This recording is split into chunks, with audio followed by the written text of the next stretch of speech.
কাকে বলা হয় মনোযোগ সহকারে শুনবেন বেরাদার। আজকে দুনিয়াতে আপনার অনেক ধরনের কিতাব আছে কি নাই?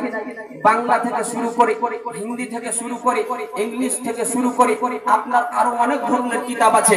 কিন্তু এদিকে ধ্যান দিবেন, বাংলা কিতাবকে যদি আপনার 10 খতম করা হয় কোন রকমের নেকি পাওয়া যাবে না। হিন্দি কিতাবকে যদি আপনার 10 খতম করা হয় কোন রকমের নেকি পাওয়া যাবে না। ইংলিশ কিতাবকে যদি আপনার 10 খতম করা হয় কোন রকমের নেকি পাওয়া যাবে না।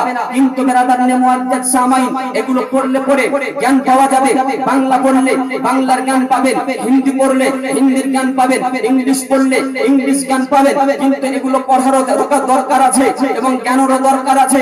কিন্তু কোরআনুল কারীম এমনই একখানা কিতাব, আল্লাহর এমনই একখানা কালাম, যে কালাম সুবহানাল্লাহ আমার রব্বুল আলামিনের নবী বলেন, হে আমার উম্মত উম্মতিরা শুনো, এই কালামকে যদি তোমরা, এই কোরআনকে যদি তোমরা একটা লফজকে একবার তেলাওয়াত করো, আল্লাহ রাব্বুল আলামিন তোমাদের নামে আমলে 10টা নেকি রেখে দেবেন।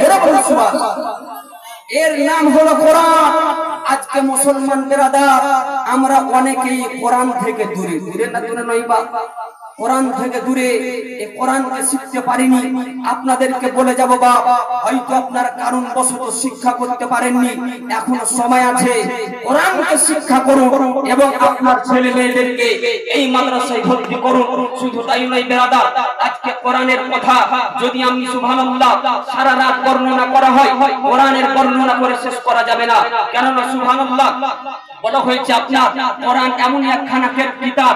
আজকে আমরা মনে করে বুঝতে পারলেন শুধুমাত্র মানুষ মরলে পরে হয়তো 40 জন্য এই কোরআন পাঠ করা হয়। দেখেন মানুষ এটা মনে করে যে মানুষ মারা গেলে হয়তো 40 যাই কোরআন পাঠ করা হয়, চাহারুমে কোরআন পাঠ করা হয়।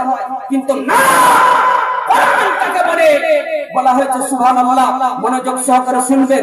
বলা হয়েছে এই কোরআন এমনই একখানা আল্লাহ পাক রব্বুল আলামিনের কালাম, কোরআন এমনই একখানা আল্লাহর কিতাব।